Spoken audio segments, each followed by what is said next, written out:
Hey there, fellow classic comic collectors. As always, I'm Scott Harris King, and today I've got an exciting new haul video. I started buying things again, and I've got the bug to fill up my room with even more comic book stuff. Maybe at some point I'll do a video about all the stuff I'm gonna have to get rid of to fit in the new stuff. But for now, I'm back on the purchase train.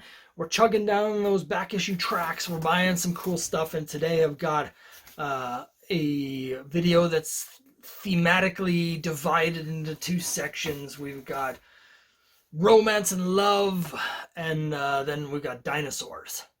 Romance and love, dinosaurs. So why don't we start with the romance and love? I've got a lot in just off of eBay, fresh off of eBay, that I can't wait to share with you. You know I love sharing with you some of the weird eBay packaging, and so my lot today came in this. It's a box that says on it wigs, gray curlers, wig. So what's in the box? Unfortunately, it's not a wig. It's a pile of comics, but not just any pile of comics. No, they're romance comics. I haven't unpacked this yet, but if you look really closely, you can see what I saw, which is that it's a bunch of loose comics that are packed. They're tucked inside of folders. Like if you open like a drawer at an office and they have those manila folders. Yep, it's comics that are inside several manila folders. So I'm guessing that there's no boards or bags on any of these. And anytime I've gotten stuff like this in the past, it's had a smell. It just seems like something where someone found them in their garage, sold them to an antique store. They tucked them into these folders and they just packed the whole folder up. So what I'm going to do is I'm just going to grab my scissors here and try not to cut my hand off. We're going to pop this open, and I know what this lot's supposed to be, but of course I have no idea of the condition of any of these, and we'll just see. We'll just open the secret file folders and see exactly what it is that I just purchased. I'm hoping that they're not too messy, you know. Those of you who have seen my previous videos know that from time to time I get these romance books, and they smell like they just came out of someone's cat litter box. They're so musty and dusty, but we'll cross our fingers that that's not the case here. Sure enough, as I'm opening these, it's just some cool file folders filled with comics. Now, if I was in an office and I opened the file cabinet and I found this inside, then that would be great. But it's a little bit weird to get off of eBay. But here's a file folder filled with comics. We're going to pull them out. They're not too bad. They're a little musty, but it's okay. And here we go. It's Teen Confessions. Most of these are Teen Confessions. And the confession is, I don't have any backing boards or bags. No, it's Teen Confessions number 50. It's a cool motorcycle cover. Teen Confessions number 64, which the back cover is trashed. Love the front cover. Luckily, I already have a much higher graded copy of this, so that'll go in my doubles bin. Teen Confessions 68. Teen Confessions 79. Here's a great one. It's Teen Confessions 87. This is one of the covers by Demetrio. All of his covers are great. They have this awesome, like late 60s, early 70s sort of mod psychedelia sort of look, which I love. This isn't too bad. Like a lot of Charlton's, it's got dust shadows and stuff because the paper quality is terrible. I have a copy of that already. So again, that's another double. But these are cool books to have doubles of. I know I can find people easily enough to trade them to. And then there's more Teen Confessions coming up. Here's one that I actually don't have a copy of, and I've been looking forward to it. This copy's got a bent corner. That's fine. It'll be fine once I bag and board it and squeeze it. But it's a cool Olympic skiing cover. The guy's wearing the Team USA outfit. I've had my eyes on this one for a while, so I'm kind of excited to get that. That's issue 77 of Teen Confessions. Here's 73. I don't know if they're swingers or dancers or what's going on there. But I dig it. It's just a cool era for the book. Here's issue 55, a little bit earlier. How long can Gig, the guy's name is Gig, how long can Gig watch the girl he loves with Morty, Ralph, Fevy, and all the others without doing something about it? See in They Always Say They Love Me. So wait a minute. This guy Gig has friends named Morty, Ralph, and Fevy? Okay. Why not? Who am I to judge? I don't know. So the teens have been doing a lot of confessing, but as cool as those are, the reason I actually bought the lot, those are sort of the throw-ins. Here's the reasons I actually bought the lot. I'm really excited for these. They're low grade, particularly this first one, but very exciting. It's Tender Love Stories, number 2. Square-bound 25-cent book from Skywald. These are not that easy to find. Issue 1 doesn't seem too hard to find, and I already have an issue 1. But here's issue 2. Really excited. Oh, there's some damage on the inside. Ooh. Oh, now I'm less excited. Yeah, there's actually panels missing. This was undisclosed. I might have to have some words with the seller because there's a bunch of stuff cut out of this one. And it's really obvious. So, like, all you had to do is open the comic to see it. Damn. Now I'm frustrated. Now I caught that all on camera. This is what happens when you open live. That's really frustrating because it's damaged to the point of being unreadable. But I also have here issue 4. Let's see if issue 4 fares a little better than issue 2. I'm frustrated I can get another number 2. The one that's really hard to get and that I don't have yet is issue 3. And let me just look through this real quick.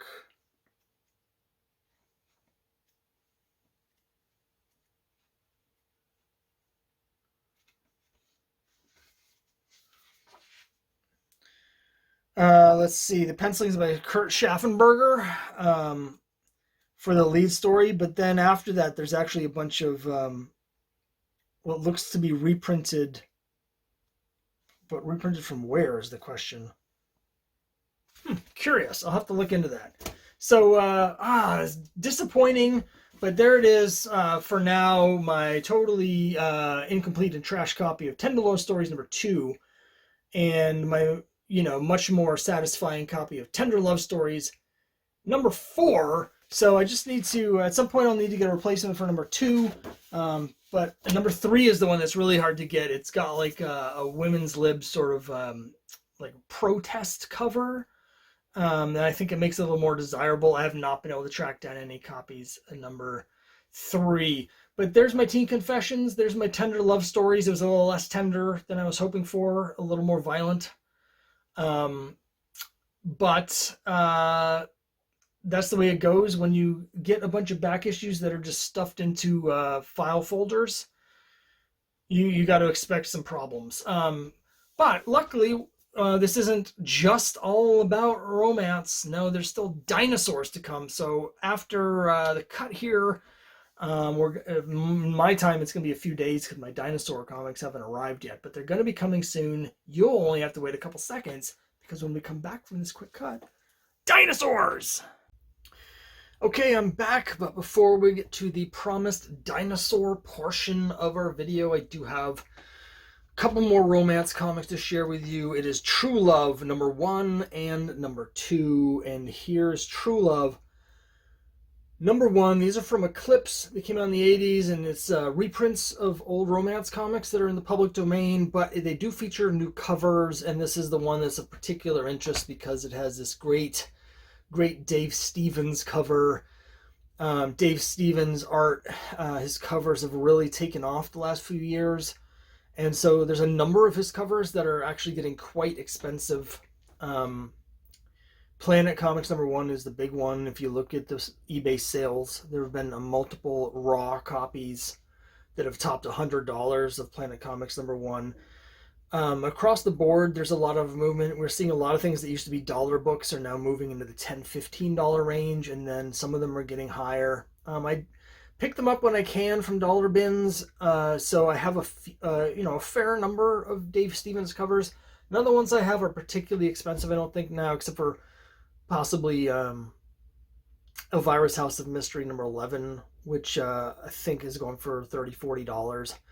But one that I didn't have is this, one of his forays into romance, and this is still relatively cheap, so I wanted to get it while it's still relatively cheap.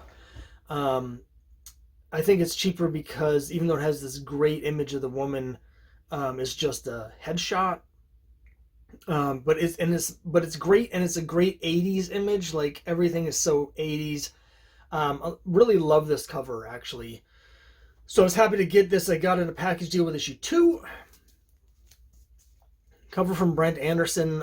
Interestingly, the original art for this cover was on eBay. I don't know if it still is, but it was on eBay for quite a while, over a year, at a pretty reasonable price for an original art cover. I want to say it was around $600 or so, without any takers. I don't know if it's still up there. Of course, Brent Anderson's art isn't quite as collectible as Dave Stevens, but it's still really cool. I got a really good deal on this. I was happy with the seller. Basically, I think I paid $8 plus shipping for the pair of them, and then he found that one of them has some like minor staining. I'm going to guess it's the Dave Stevens one. It feels like, just from running my hand over the cover, like there might be a little bit of water damage in the bottom corner. Nothing visible in terms of the cover. And so we offered to drop the price even more on these. So I'm not, as you know, a huge stickler for condition, and it looks great. I also don't knock water damage as much as a lot of people, as long as it hasn't affected the staples. I don't really mind it, as CGC absolutely hammers staining and water damage, but it doesn't, for me, it's not that big a deal. So I was really, really pleased to get these. And now the dinosaur portion of our evening. I ordered this off of Amazon. It's a trade paperback. It's the first collection of Moon Girl and Devil Dinosaur. I was vaguely aware of this series when it was coming out, but I never really picked it up. I wish now that I had, because I was a huge fan of Squirrel Girl, and I think it would have been a perfect sort of companion series to be reading while I was reading Squirrel Girl. But I missed it. The series has ended with issue 47. So I picked up the first trade. I am looking into getting some of the individual issues.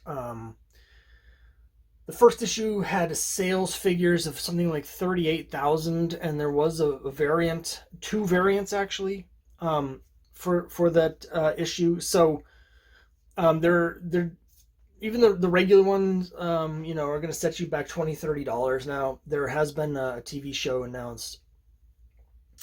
But I'm really mostly interested in reading it. I might pick up an issue 1 just so I have the first appearances. I watched a documentary on Disney Plus where they have the 616 documentary about Marvel Comics, and one of the episodes was in part about the artist that does Moon Girl. So made me really interested in picking this up. So I was happy to get this. And when I got this, I realized, I have a pretty, not comprehensive, but I have a pretty broad collection of 70s Kirby work from DC, and some from Marvel as well. But I had never actually read Devil Dinosaur. I just sort of passed it over it all those times in the 50-cent bins and stuff in the past. So I went online and I picked up some of the original series. Now, I haven't been able to score #1 yet. Those seem to be running consistently $20+, and I kind of would rather get it a little bit less if I can, so I'm going to hold out. There's plenty of copies around. So I'm missing #1, which is the first appearance of Moon Boy and Devil Dinosaur, but I got this a lot here with issue 2. issue 3. You can't go wrong with Kirby Dinosaur action. Here's issue 4, where there's also robots, and there's a volcano. And then I've got issue 7, where, now I haven't read these, but Moon Boy seems to be some sort of, like, this is prehistoric, so he's some sort of prehistoric ape person, part ape, part person, and it looks like they're trying to free some other ape people from some sort of technological thing. So I think there's a lot of similarities just without having read it. From the looks, I can see some similarities to Commandy, which everyone swears is like his, best work in the 70s, and I haven't read a whole lot of that either. But the visual, Devil Dinosaur, is just, this to me is sort of really cool, late Kirby, just pure Kirby. So I'm really excited to get this. I think the series only ran 8 issues, maybe 9, so I've got almost half the run just from this batch. I'm going to try and pick up the other ones cheap when I can, and I'll try and pick up, again, the Moon Girl #1. I've bid on a couple of them already and lost, but and when I get that stuff, I'll be sure to check in, and then once I have the full run of Devil Dinosaur, I'm sure I'll do a video where I talk about that series. But that's going to be in the future. I still, I'm missing half the run. So that's it for this time. I have been back on the eBay purchasing train. I've got a bunch of romance stuff coming in. Next time around, I've got a very special themed episode. In addition to whatever other stuff comes in, it's themed because I have a focus. Next episode, I promised you'll be seeing the dramatic story of Nurses in Love. So I'm really excited for that because I got something really neat. But that's next time. That'll be in a couple weeks. But before then, we'll have some other videos and other things. So thanks very much for watching. Hope you get some cool stuff. Let me know what you think of these, and I'll see you next time.